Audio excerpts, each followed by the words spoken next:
Hello, everyone. My name is Jing Han. I'm the director of the Institute for Australian and Chinese Arts and Culture at Western Sydney University.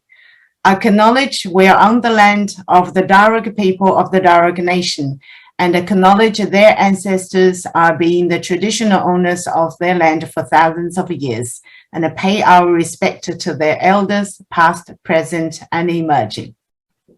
Today, we are very pleased to have this opportunity to have a Candid quiz with artist Nancy Chen. Nancy. Hello, Nancy. Hello. Nice to have you here. Okay, let's start if you're ready. The first question, what is your Chinese zodiac sign? The water monkey? Oh, you are a monkey, so you are 25. Yes, of course. This is our Chinese way of asking how old people are, so we figured out quite quickly. Second question, when did you decide to be an artist? A, the moment I was born. B, when I failed my maths. C, when I could stand up for myself. D, when I realized I had a talent. E, when the other option was to be a medical doctor. F, other, please specify. Probably E, when the other option was to become a doctor. Or A, when I was born.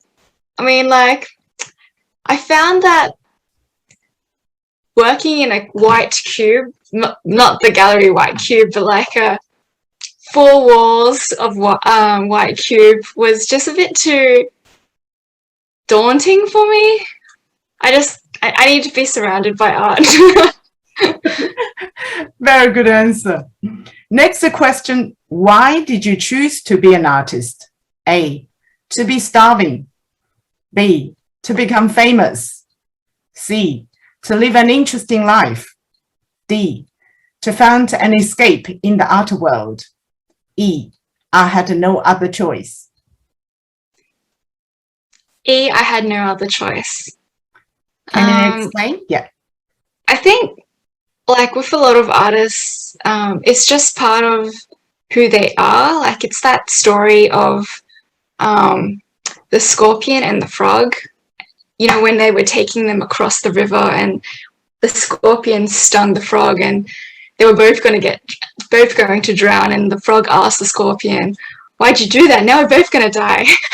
And the scorpion answered, "It's my nature." I think it's a bit like that. It's just part of who we are. Like, it doesn't matter how like dangerous or like unlikely, risky the journey seems to be. It's just what we have to do. Yeah, it's more like art has chosen you in a way. Yeah. Yeah.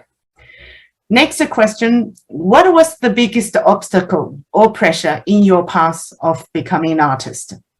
A, your parents and the family expectations. B, financial concerns. C, societal pressure and a measure of success. D, doubt of your own talent. E, lack of support to and appreciation of young artists. I think it's C, societal pressure and measure of success. Yeah, pretty much. Good answer. Yeah, I mean, it's true, you know. So, yeah, very good. Next question, what is the most common response when from people, you know, when you tell them you're an artist? A, really? B, that's very nice. C, lucky you. D, can you make a living by creating art? E, so you're your own boss. A, which is really? Really? Yeah, I think it's because I always kind of introduce myself as an artist or sculptor who works with glass, and they're always like, "Really? You can make art with glass? Really? You can sculpt with glass?" I'm like, yeah, I can. Yes, people's assumption is very interesting. Yeah. Next question, who are your loyal supporters? A, your family. B, fellow artists. C, art lovers. D, gallery owners, E, none of the above? Here's my friends. I guess like my family, and B, fellow artists. It's unusual for, I think, for a Chinese person to say A, my family, and I probably wouldn't say that like 10 years ago, but like they've come around. So yeah, so I think like with artists, we're always going to support each other because we know how difficult the path is, and we kind of see each other's potential, maybe sometimes better than we see ourselves. And also had a friend who helps me take all my lovely photographs, actually, so you can see here. He's called Felix, and he really believed in me when, at times when I was like, oh, I don't know if I can do this. And he encouraged me and said that, you know, everyone has their own paths and shouldn't look at the success of others and not believe in yourself. And I have to give a shout out to my dad, who's always there helping me in store and making plinths and stuff. So yeah. Yeah, my well family said. and friends. Well said. And you said it all. Yes, especially from Asian family, parents are really concerned about their career opportunity, whether they can make a career being an artist. You know, I do know an artist whose parents are strongly opposed because they don't think that was the path for her to make a living. But when they went to her first exhibition, they turned around, and ever since they carried the bags for her, you know, like your dad. Yeah. Installation. So yeah, it's very nice story in the end. I think it's once you see the determination and you're gonna be doing this. Yeah. Yes, and talent, you know, it's definitely. So yeah, but as your friend Felix said, it takes a time, and so you do need to believe in yourself. It's very good. Next question: who has had the biggest influence in your life? That's such a difficult question. I guess I can think of like an art teacher of mine called Prof Jing Han, and he taught me kind of sketching and painting when I was still studying in high school. And like I think I already had the inclination for like, you know, drawing cartoons and stuff like that. But like when I was studying under him, he really introduced me to all these artists, and he had a way of saying, he says it in Shanghainese, which is 吃萝卜菇呗. And I don't know how to translate it. It's basically eating carrot rice or something. Like, I don't quite understand it myself, but basically the idea is if you want to make good art, or if you want to get to a certain level of proficiency, you got to persist, and you just got to be willing to like scrub out all the mistakes, even along with the good stuff. Because we used to draw these like sketches, and I was like, oh, I did this nose perfectly finally, but then the proportions were wrong, so I had to rub the whole thing out, and I was like, no, that took me so long. But yeah. So he kind of like instilled this spirit of persistence in me, and also kind of made me serious about art. So yeah, so the difference it makes down the track, this is really important. Next question, can you name one artist who you admire the most, and tell us why? Okay, yeah, I've got a good answer for this. I guess like the artist who I admire most is my mentor, Kate Baker. Not just because she's my mentor. It's like she's like I work with her, so we have like I've got a little studio space in her grand glass studio, and the thing I admire most about her, not just because she makes really beautiful art and she is constantly pushing the material of glass where like you don't usually see it going, and you're like, oh yeah, you can do this with glass as well. But also like it's her spirit, and I think it's the same spirit of persisting, of saying that, oh, we'll get there, because it's always like you're working on something for a year or 2 years, and there's always so much work with glass that you think you're not going to get there, but it's that chipping at the iceberg kind of mentality. And the other thing I would admire about her the most is the way she stands up for herself. I think as artists, we can kind of like be okay with being can sometimes get a bit complacent with being a bottom feeder of the chain of power, the hierarchy of power in the art world.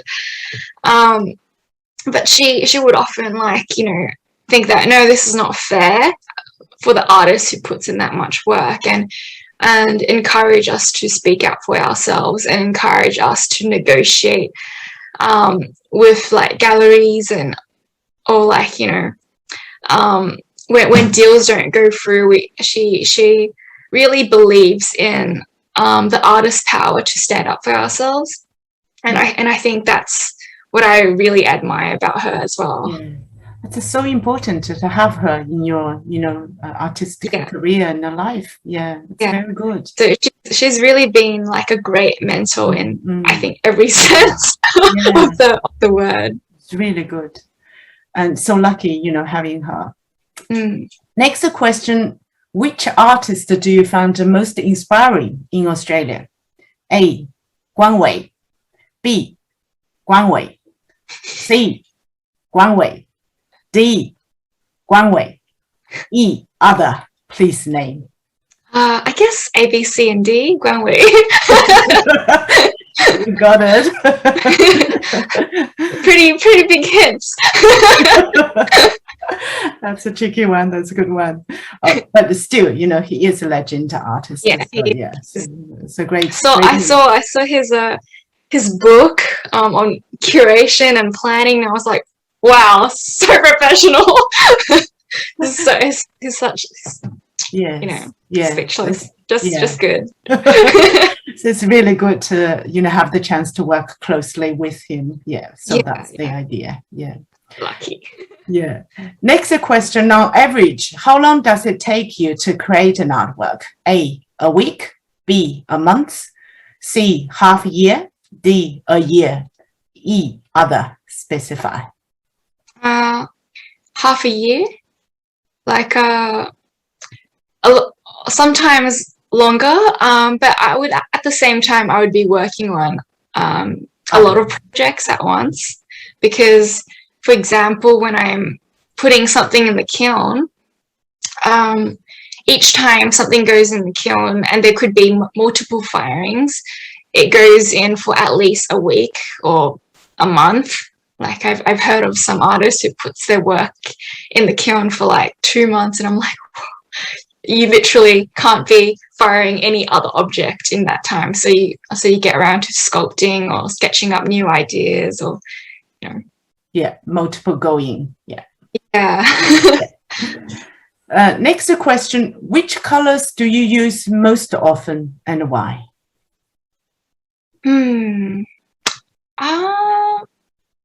I don't think I'm currently really married to any colors. I think it's just whatever the work calls for, whatever the concept calls for, or like, because for example, this one is more of in like a inky clear, and then this gold piece. I try to like work with colors that make sense to me. So I don't think I'm married to any colors in particular. Maybe clear. Clear is the one that I would use the most. That's a very good one. Next, what do you do when you experience an artist block? A, have a few drinks. B, take a break or read a book. C, start another project. D, simply wait till inspiration comes back. E, none of the above. Please specify. say I think it's E, none of the above. I don't know. I don't really get artist blocks. I think, luckily, I know it's not the case for quite a few other artists. Um, I do get burnouts, but like I don't really get artist blocks because I always have a lot of ideas in my book of ideas, and it's mostly like going through them. It's like, if I can't think of anything, I'll just go to my book of ideas and pick one. Yeah, very good. Yeah, different artists are working different ways. Yeah. Yeah. Or I suppose, different art that you do that also make a difference too. Yeah. Yeah, for sure. I feel like making one artwork, like something happens and you're like, oh, I could, and it could be like, it could be a complete fail, or it could lead to like a new, it could be a seed for a new project in mind. So, they always expand. Yeah, I'm sure that's related to who you are, which we will ask that question later. Next question, do you have a recurrent theme in your artwork? If yes, what is it? B, if not, why not? Yeah, I definitely have recurring themes. I generally work in projects, like not projects, body of works. So currently I have two main bodies of work. One is my glass armor series. So that's to do with all my kind of like that's really related to like my interest in Chinese history and this idea of vulnerability and pride and the dichotomy between those two. I guess like if there's a recurring theme, it would have to be within all my work. It would be, I guess, the human spirit and vulnerability and fragility. And like, for example, my other series that I started out as soon as I graduated uni is called Persistence, which is this series of ballet shoes. And basically that was like a work I made when obviously when I just graduated, and I had actually a huge kiln disaster where everything in the kiln for like glass 2 just melted down, and yeah, it wasn't a pretty sight. And the technician was definitely not happy with me. And that really, because like with casting, which is my process, there's only a 60% chance of success. So you can put in months of work and then you can open the kiln and it's a whole kind of puddle of glass and the mold has completely crumbled. So that really impacted my confidence in working with glass, and I wasn't sure if I was like cut out for it. So my brother took me to see a ballet series, and they had an ad in between which was talking about how the Royal Ballet goes through 12,000 pairs of ballet shoes a year, and that really kind of taught me the spirit of like art making, which is trial and error and to keep persisting, and like, it is about all those hours and all those experiments and all those failures that will eventually like kind of reach that goal. So I guess for me, with that series, which was like a whole series of glass ballet shoes, it was about all the molds that kind of broke and didn't get, that the audience doesn't get to see, and all those works that didn't work that the audience doesn't get to see, and you only see the final perfect piece. So it's more about like the human spirit of persisting as well. Well, it's a beautiful story because I saw those ballet shoes in your studio. As you said, people see the final product and didn't think of the long process and the challenges you've gone through, and then doubts and then failure. Devastating, when you see things went in kiln and came out and completely not what you expect at all. So you have to be you have to have this steel, steel mind and the willpower. So it has to be very strong and determination. Yeah, so it's such a beautiful story, and it's really good that you told us this story, because yes, like a ballet and people seeing ballet dance so beautiful without thinking. Yeah, they don't seem like the distorted feet. Yeah, because when they dance, they're so light and they're so beautiful, so smooth. Exactly. Yeah, the hard work behind it is none of that at all. Yeah, it's a very beautiful story. Thank you. And the next question, which of the following scenarios would annoy you? A, people misunderstand your work. B, your artwork is hung upside down by mistake. C, some viewers are critical of your works. D, people who you barely know asks you to draw a picture as a free gift. Okay. I was thinking it might be B, but now it's definitely D. Someone who I barely know asked me for like a free gift. I mean, it depends. It depends. Like sometimes if it was a very quick one-off, but by like someone on the edge of death, maybe I'd consider. But like if they ask, a lot of times if they ask for like a free glasswork, I'm like, I can't do that. Yeah, that's lots of work. I know. It's really interesting because Chris has picked that answer as well, and he's been frequently asked, "Oh, can you draw a picture for this and for that phone?" Yeah, he said he often fell into it, but yeah, I think it's because assumption again. People think you can do it. It's very easy for you. I mean, it's the easiness comes through years of practice and hard work, and even doing it now, it takes a time, So yeah, people often ask me, "Can you translate the poem for me this afternoon so I can take it to a party?" Yeah. It's like I think like there's a lot of that in the art world.